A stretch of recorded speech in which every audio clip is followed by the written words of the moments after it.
Assalamualaikum warahmatullahi wabarakatuh. Alhamdulillah.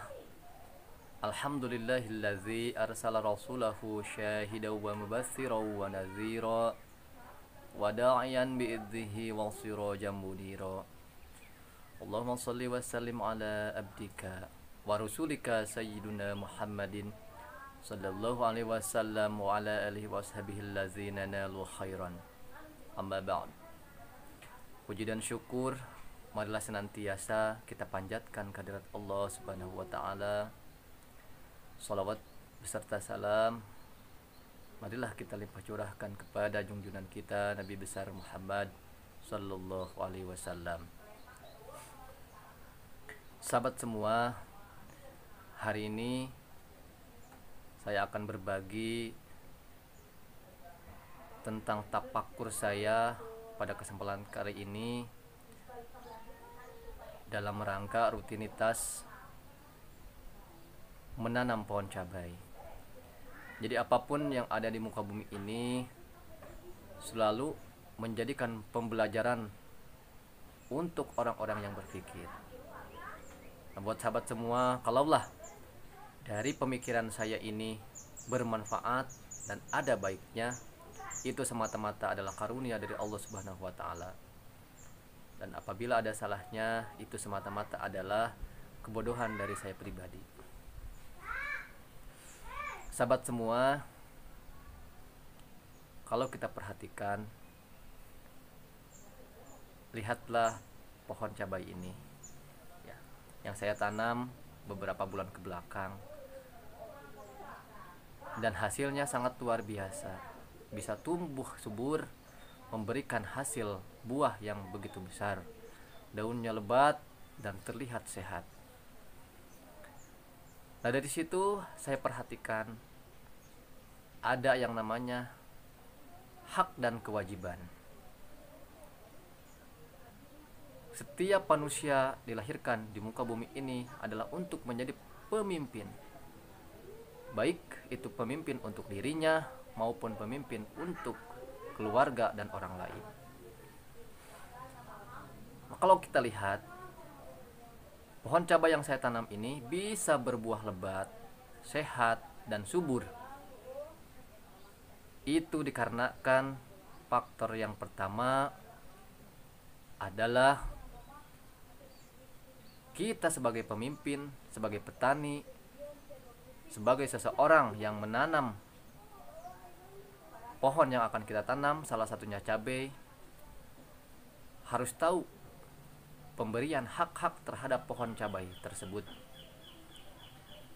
Maka dari itu, untuk mengetahui hak-hak dari tanaman, bagaimana caranya pemberian pupuk, bagaimana cara pemberian air, bagaimana caranya mengatasi hama yang merusak tanaman cabai, itu semua harus dipelajari dan ada ilmunya. Kalaulah ilmu tentang hak-hak tumbuhan kita dapat dan kita terapkan dalam penanaman pohon cabai ini, maka hasilnya adalah pohon cabai tumbuh dengan subur dan memberikan buah yang begitu lebat. Hak tanaman adalah yang pertama, menyiapkan tanah yang subur untuk kehidupan tanaman tersebut. Yang keduanya adalah pemberian pupuk atau makan dari mulai kecil sampai dengan tumbuh dewasa dan akhirnya bisa berbuah. Yang ketiganya adalah perawatan dari hama yang akan merusak pohon-pohon cabai tersebut. Artinya kesimpulan daripada rutinitas penanam cabai ini, tidak ada kewajiban apapun untuk anggota atau rakyat atau tanaman yang baru kita lahir, yang baru kita tanam. Kita sebagai seorang pemimpin, sebagai seorang petani yang mengatur tanaman, bagaimana caranya tumbuh subur adalah memberikan hak-hak terhadap tanaman tersebut supaya tanaman tersebut tumbuh subur dan menghasilkan buah. Jadi intinya, kita sebagai pemimpin memberikan hak terhadap tanaman, maka kewajiban dari tumbuhan yang kita tanam, contohnya cabai ini, itu adalah memberikan kewajibannya sebagai makhluk hidup yang dinamakan cabai. Maka kewajiban dari pohon cabai ini adalah memberikan buah kepada mereka yang memberikan hak-hak untuk tumbuh dengan subur. Maka di situ ada keterkaitan antara pemberi hak dan makhluk yang memberikan kewajiban.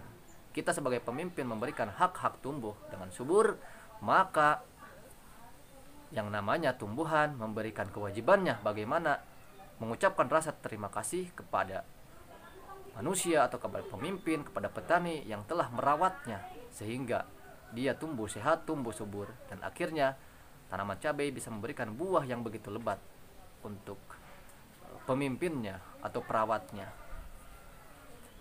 Nah, ini simulasi yang sangat luar biasa jika diterapkan di dalam kehidupan kita. Kita sebagai manusia pun adalah sebagai seorang pemimpin. Pemimpin untuk diri kita sendiri. Jangan jauh-jauh. Lihatlah mata ini, telinga, mulut, jantung, hati, ginjal, tangan, kaki. Semua itu adalah rakyat kita yang patut kita jaga dan patut kita berikan hak-haknya. Kalaulah kita bisa memberikan hak-hak kepada organ tubuh kita, hak-hak yang baik, maka organ tubuh kita pun akan memberikan kewajibannya sebagai organ tubuh yang baik. Maka dari itu, hal yang perlu kita perhatikan adalah bagaimana caranya mengetahui ilmu tentang pemberian hak. Pemberian hak terhadap organ tubuh kita. Contohnya jantung. Ketika kita tahu ilmu bagaimana caranya merawat jantung, diberikan hak-hak kesehatan untuk jantung, olahraga teratur untuk kesehatan jantung, nutrisi untuk jantung, maka si jantung pun akan memberikan kewajibannya sebagai organ jantung memompa darah sesuai dengan fitrahnya dan akan memompa dengan begitu sehatnya. Begitupun dengan ginjal, begitupun dengan tangan kita, begitupun dengan hati, begitupun dengan mata. Kalau kita tahu tentang pemberian hak-hak terhadap mata, maka mata ini tidak akan sakit, minus, plus, ataupun katarak. Kalau kita tahu cara memberikan hak-hak terhadap mata, maka itulah simbiosis mutualisme antara hak dan kewajiban. Maka sebagai seorang pemimpin, kita harus terlebih dahulu mendahulukan daripada hak-hak rakyatnya, hak-hak tumbuh kehidupannya. Setelah itu mereka tumbuh dewasa, mereka tidak akan lupa dengan kewajiban yang akan mereka berikan, timbal balik kewajiban yang akan mereka berikan terhadap kita yang benar-benar dan sungguh-sungguh memberikan hak-haknya kepada mereka. Begitupun dengan negara ini. Jikalau pemimpin kita bisa memberikan hak-haknya terhadap rakyat-rakyatnya, memberikan nutrisi yang bagus, memberikan bagaimana caranya menata akhlak yang bagus, bagaimana caranya tumbuh, berkembang menjadi orang-orang yang mandiri, maka saya yakin rakyat yang begitu banyak ini, kalaulah diberikan hak-haknya yang cukup, maka mereka pun tidak akan lupa dengan kewajibannya, yaitu mengabdi kepada negara, mengabdi kepada masyarakat. Begitupun dengan ketua-ketua, begitupun dengan pemimpin-pemimpin organisasi, pemimpin-pemimpin komunitas. Tidak ada kewajiban apapun untuk mereka yang baru lahir. Anak-anak yang baru lahir, orang-orang yang baru lahir, mereka kosong. Maka tugas daripada kita sebagai seorang pemimpin, jikalah memimpin organisasi, bagaimana caranya memimpin, memberikan hak-haknya terlebih dahulu kepada anggota kita, dibekalilah kemandirian, dibekalilah bagaimana caranya bisa hidup berdiri sendiri, dan akhirnya yang tadinya tidak mengetahui apa-apa ketika diberikan hak, maka manusia tersebut akan menjadi manusia yang unggul, menemui kudrat irodatnya. Itulah. Tetapi realitanya pada kesempatan hari ini kita lihat dunia ini kita ditekan dengan berbagai kewajiban-kewajibannya. Haruslah membayar pajak ini, membayar pajak itu. Rakyat dia terlantarkan, tidak dicukupi nutrisinya, tidak dicukupi hak-haknya, hak-hak kehidupannya supaya tumbuh subur seperti tanaman ini. Maka realitanya adalah rakyat yang dibangun oleh pemimpin yang tidak mampu mengetahui bagaimana cara ilmu pemberian hak-hak terhadap rakyatnya, maka jadilah seperti ini. Rakyat ini menjadi tidak karuan. Banyak demo di sana, di situ, dimanapun. Itu karena memang hak-hak mereka tidak terpenuhi. Nah, sahabat semua, itulah gambaran dan hasil saya tafakur hari ini berlaku untuk diri kita sendiri sebagai pemimpin daripada organ-organ tubuh kita, pemimpin daripada keluarga kita, lebih jauhnya pemimpin daripada organisasi, mungkin pemimpin daripada suatu komunitas, ataupun mungkin pemimpin daripada desa, kecamatan, lebih jauhnya adalah pemimpin negara.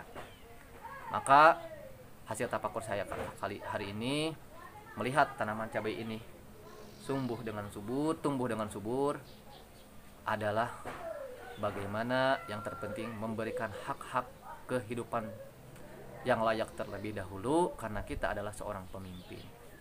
Ya, tinggal kita memposisikan. Jadi komunitas, sebuah organisasi, sebuah negara itu tergantung daripada cara berpikir dan cara realita dari para pemimpin-pemimpinnya. Itulah hasil karya daripada seorang pemimpin.